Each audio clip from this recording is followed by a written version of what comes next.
Top 10 Countdown.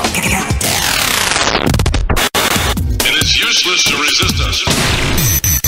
Counting down the 10 biggest hits of the week. Only here on Metro's number 1, 90.7 Love Radio.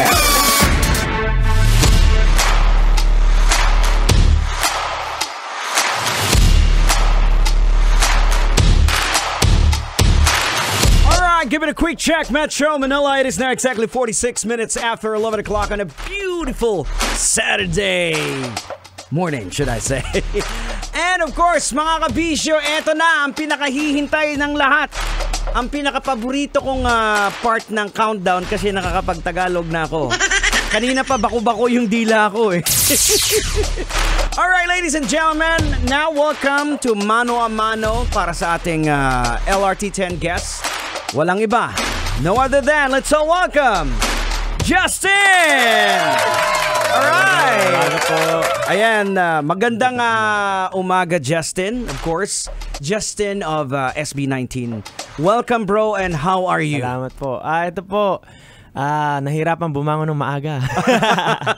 So, I'm sure sobrang loaded yung schedules and thank you so much for making time na nakapunta ka dito sa amin. Salamat. We really po. appreciate it. Thank you rin po. Siyempre, it's an opportunity din to na magkaroon ng platform or makapunta dito sa ganitong platform. Alright, so sa lahat po naman nakikinig sa atin ngayon over 90.7 Love Radio, ikaw na batiin mo na muna sa sila. Ayan, magandang umaga po mga kabisyo at siyempre 18, lalo na yung mga nag-abang dyan sa harap. Maraming salamat. Oo, kanina pa yung mga nakaabang sa harap. Nauna pa nga sila dito sa akin eh.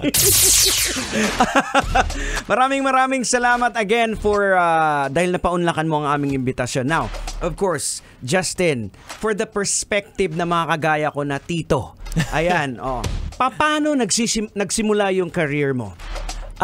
Yun po, basically ang pinakasimula ko po talaga is with SB19. Mm-hmm. So, yun po kami magkakagrupo, nagsimula kami, nag-debut kami noong 2018 pa po. Uh-huh. Pero nag-viral po yung video namin 2019 na sa isang dance practice video. And luckily until now po, talagang sinusuportahan kami ng sambayan ng Pilipino. Mm-hmm. Yun po. And right now, ngayong taon po, nagsimula ako ng solo career ko. Mm-hmm. So kailan ba ako nag-debut? Last Feb po, nag-release po ako ng solo song ko, which is yung Surreal. Okay. And very happy naman po ako na sinuportahan din ako ng 18, ng fans namin. And syempre, nagustuhan din po ng maraming casuals yung kanta. And speaking of your solo song, yung Surreal, nakita ko yung video. Sobrang artistic yung dating, hindi talaga kuha dito sa Pilipinas. I thought first, akala ko nga it's talagang foreign yung gawa eh. So saan ba na-shoot yun? Saan ba ginawa yun? Actually, yung ibang parts po doon sa Pilipinas po. So pumunta po kami ng Zambales para po doon sa mga forest, and pumunta rin kami ng yung mga flowers po. Sa ano po yun? Benguet. Okay. Sa Benguet, pumunta po kami para dun sa flowers. So, talagang bumiyahe kami ng ilang oras para makapag-shoot doon. Tapos the rest po, syempre yung snow, hindi na yun dito sa Pilipinas. Pumunta po kami ng Korea for half vacation, half work. Wow. Yun ang pinakamaganda, no? Anyways, doon sa ginawa ng gumawa ng video, sino ba yung mga naging directors doon, naging creatives? Bali po, ako po yung isa sa mga nag-lead for the creative direction po. Gumawa po kami ng concept. But with the help po nung creative manager and director din po ng Onesie, ng company namin, si Cyan. So kami po nag-collaborate kami for the concept and ano yung gusto kong mangyari for the music video. And syempre sa branding ko rin po as a solo artist since debut song ko siya. So ayun po, pinag-usapan namin, ganito yung mangyari. Sige, gusto ko mas simple lang. So what we do po is parang sana run and gun shoot lang. So meron po kaming mga kakilala na naka-work na namin before, like yung prod team namin si Alan and si Steph, kinuha namin sila. And parang from our initial na parang run and gun shoot lang, medyo in-elevate nila yung plano. Talagang gumawa sila ng malinis na shot list, ganyan po. Okay. So, because of them, talagang medyo na-elevate din from the initial plan yung gawa namin, which is very good din po, and talagang napaganda yung music video. Well, gano'n naman talaga for creative people, di ba? Pag sinabi mo, sige, ganito lang, pero pagdating doon, nanganganak na kasi. Yes. So yun, ngayon, I want to talk about, of course, the song Surreal. So, can you tell us about it? Tungkol saan? Ikaw ba nagsulat nito? Yes po. Sino ba yung inspirasyon mo? Okay ba? The things that goes around the song. Surreal. So, basically, Surreal po is one of the first songs na nasulat ko like during the pandemic pa. Like 2022 ko pa po siya nasulat. Wow. While I'm trying to learn ukulele.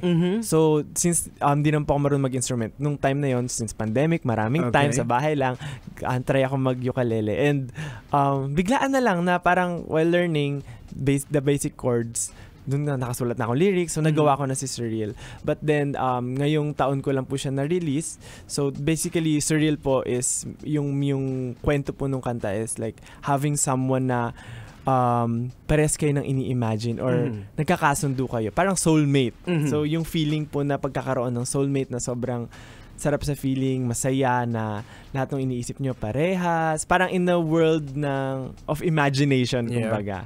So basically, yun lang po yung tinatakbo niya, and gusto lang maparating nung kanta is maging good vibes lahat ng tao. Well, yun nga, nabanggit mo about during the pandemic, kasi yun talaga yung pinakamahirap na maranasan ng pandemic. At yun ang isa sa mga pinakamaganda na nadulot ng pandemic. Those people na hindi nakapagsulat kasi nakapag-zero in ka sa sarili mo eh. Ang dami talagang nagagawang ang daming nakapaggawa ng magagandang kanta, just like you. Now, on the other side naman, ano naman yung masasabi nating hindi maganda naging effect sa'yo ng pandemic, kasi it almost hit everybody, especially kayo nasa entertainment industry kasi wala nga labas, especially during the time ata parang nagsisimula pa lang din kayo, right? Po. Actually, gusto ko nga rin po yung nasabi nyo po na parang meron talagang good sides and meron ding bad side yung mga bagay-bagay. And for us, SB19 personally, mas gusto ko mag-focus dun sa good side, which is parang even though pandemic, nagkakaroon kami ng mga gigs, nagiging active kami sa social media, and kagaya nga po nun, mas nagiging productive ako for myself, nakakasulat ako ng kanta. But the other side naman po, syempre marami talagang naapektuhan.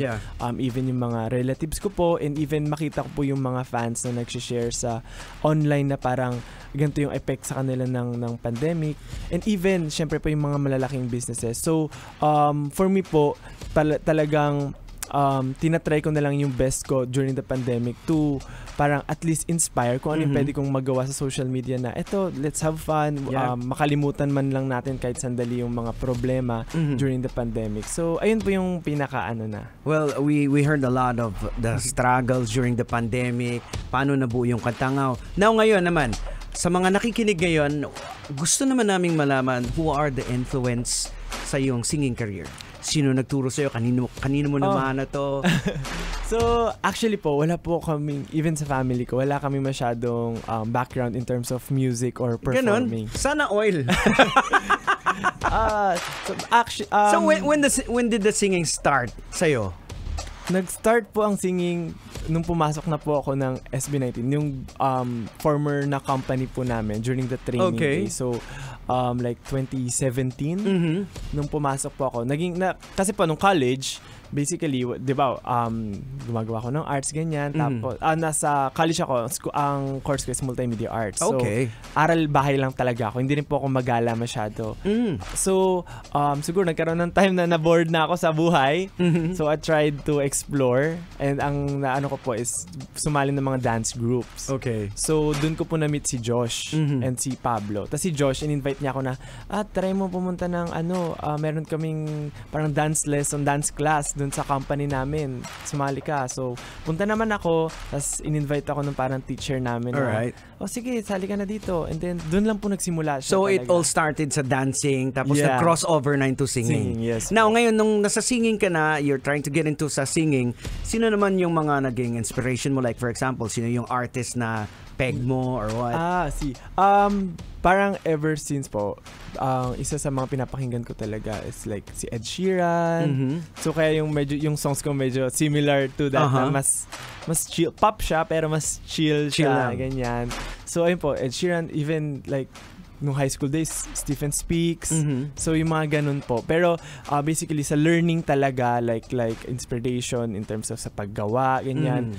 Ang pinaka naging parang nilulook up ko natin si Pablo, yung leader din po namin. Kasi during the trainee days, most of the time, kami lang din nagtutulungan. And si Pablo, isa siya lagi, alam niyo po naman po yung mga kanta namin na si Pablo talaga yung gumagawa nun. So, dun din ako kumuhugot ng inspiration and inaaral ko rin kung ano yung mga, ang galing niya gumawa ng lyrics, ang galing paano niya, ganyan. So, mas madali po sa akin kasi kagrupo namin siya. So, medyo siya talaga isa sa nilulook up ko in terms of music. Well, alam mo, sa totoo lang, one thing that I admire you dahil mostly kasi sa mga status na kagaya niyan, talagang sikat na parang learning stop. But sa'yo, di ba, you keep on learning. Kumbaga, yung mga maliliit na detalye, nakikita mo. Dapat. Parang yung self-growth. And I would say it, thumbs up for you. Thank you po. Parang gusto ko sana mag-flip ng hair eh. Okay, now, siyempre, sa lahat ng mga nakaabang sa'yo, maliban dun nakaabang sa labas, okay, sa mga nanonood sa atin sa ating Facebook Live and listening to Love Radio, saan ka pwede nilang, do you have schedules, gigs? Syempre, for more updates po regarding my future releases and gigs, you can check out my social media account po. Just search for Justin Tejos. So, yun po. Alabas na yun agad. So, may mga gusto kong pasalamatan. Take your time. Yes po. Ayun, it's all syempre, yours. Gusto ko lang din po i-take yung opportunity for SB19 kasi po, we just released our latest single, Moonlight, kahapon po. So, sana po mapakinggan nyo and mapanood nyo yung music video. Pinaghirapan po namin yon. So, ayun po, maraming salamat. And syempre po, gusto ko rin pasalamatan ng SB19 for pag-support and sa career natin. Thank you so much, guys. And syempre, 18, mga mais, maraming salamat for being a friend, family, mother, father, kung sino man, kaibigan, pinsan. Parang lahat na talagang inako nyo. Maraming salamat sa support and sa lahat ng ginagawa nyo. And sa effort, lalo na yung mga nasa labas dyan, shoutout sa inyo. TikTok tayo mamaya. Picture, TikTok. Alright, so anything else? Wala ka nang nakalimutan? Baka may magtampo? Syempre, gusto po pasalamatan yung company namin, Onesie Entertainment, Sony Music Philippines, and sa lahat po ng mga nakatrabaho namin. Thank you so much, guys. One last final question, Justin.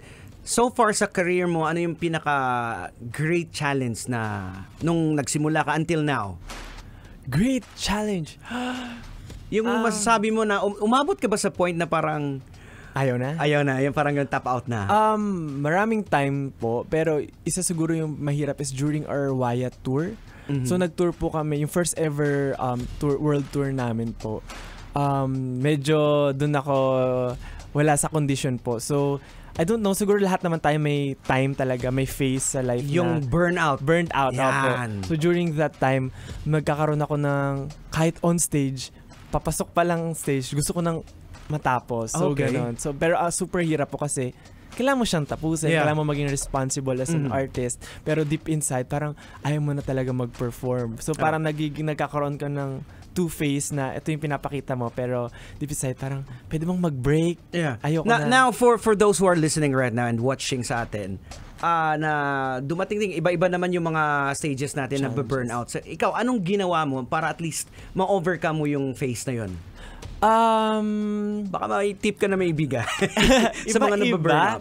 So, minsan po, if I know na meron akong friend, talagang naglalabas ako ng sama ng loob dun sa friend ko na willing to listen.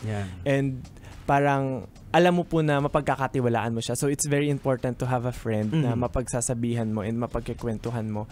And someone na makaka-relate ka kasi mafe-feel mo na hindi ka nag-iisa. And siguro po, number 2 is try mong bigyan ng oras yung mga bagay na gusto mong gawin. So during that time po, if may time ako maglaro talaga, naglalaro ako, nagsastop ako sa social media kasi I know, parang kailangan mo alamin ano yung nakaka-affect sa'yo. Try mong iwasan as much as you can. And ayun po, talagang naglalaro ako ng games. May po kasi mag-computer games. Binibigyan ko ng oras na maglaro ako para mabuo ko ulit yung sarili ko, parang ganon. And siguro isang weird thing na ginagawa ko, nanonood ako sa YouTube ng kuwari po yun sa Switzerland, merong stock videos na parang 1 oras. Pinapanood ko lang siya, yung train na umaandar, lumilibot siya ng Switzerland. Okay. So parang pag pinapanood ko, nakiklear yung mind ko. So nakakatulong din talaga. So iba-iba talaga yung coping mechanism natin. Kasi pag na-burnout yung tao, it's more on parang hindi mo na i-enjoy yung mga nagagawa mo. Parang na-deprive ka to do the things that you love. Tama po. Kaya the best and the perfect way to cope up is to puntahan mo, balikan mo yung mga basic. Kagaya yung ginawa mo, nag-play ka ng games na hindi mo na nagagawa, di ba? Kaya na-burnout ka kasi diniprive ka ng ganun. Kaya during the pandemic, ang dami din na burnout dahil diniprive sila ng social deprived tayo. Yung mga friends, hindi nakakausap, hindi nagagawa. But anyway, so thank you, Justin. And we learn a lot from you. Ito yung magandang usapan na we learn a lot of things, di ba? And again, invite them for your single right now. Yes po, sana po mapakinggan nyo yung aking debut single na Surreal, and of course my cover of Sunday Morning by Maroon 5 po.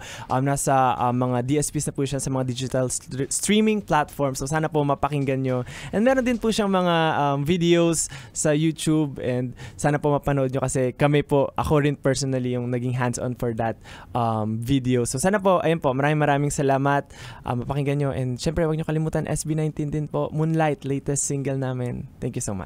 All right, thank you very much. So there you have it, ladies and gentlemen, Justin. And eto na, para mapakinggan po natin ng buo yung awitin, here's a song from Justin with Surreal right here on Love Radio's 90.7 Love Radio Top 10 Countdown.